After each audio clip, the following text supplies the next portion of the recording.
అండి. దేవుని హుండీలో వేయాలనుకుని పర్సు నుండి తీసిన 50 రూపాయల నోటు పెద్దదిగా తోస్తుంది. అదే నోటు సూపర్ మార్కెట్లో చిన్నదిగా కనిపిస్తుంది. గుళ్ళో గడిపే అరగంట ఎంతో ఆలస్యంగా గడుస్తున్నట్టుగా తోస్తుంది. టీవీ చూసే అరగంట వేగంగా గడిచినట్లు అనిపిస్తుంది. భగవద్గీతలో 10 పేజీలు చదవడానికి ఎంతో విసుగనిపిస్తుంది. టీవీ సీరియల్లోని 300 ఎపిసోడ్ అయినా ఎంతో ఆసక్తిగా అనిపిస్తుంది.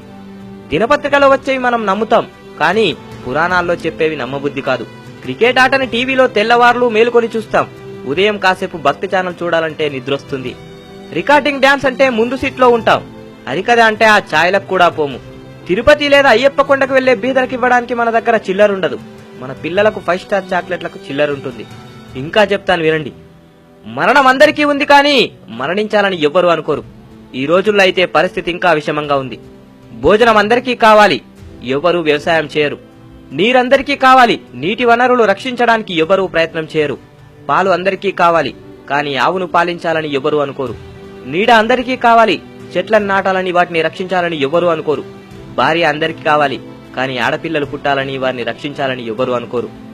ఎందుకు ఇదంతా? పుట్టేటప్పుడేదో సాధించాలని పిడికిలు బిగించి మరీ ప్రాణం పోసుకుంటాం.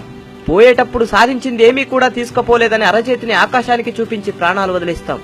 జీవితంలో ఏది శాశ్వతం కాదు. ఎంత పెద్ద బంగ్లాలో ఉన్నా, ఎంత పెద్ద కారులో తిరిగినా, ఎన్ని పరుపులు ఎక్కినా ఇదే చివరి మెత్తటి పరుపు. బ్రతికున్న నాళ్లు అందర్నీ కలుపుకొని బ్రతుకు, అందరితో కలిసి నడువు, అందర్నీ మెప్పిస్తూ బ్రతుకు. ఎంత సంపాదించామన్నది కాదు, ఎలా బ్రతికామన్నదే ముఖ్యం. జై హింద్.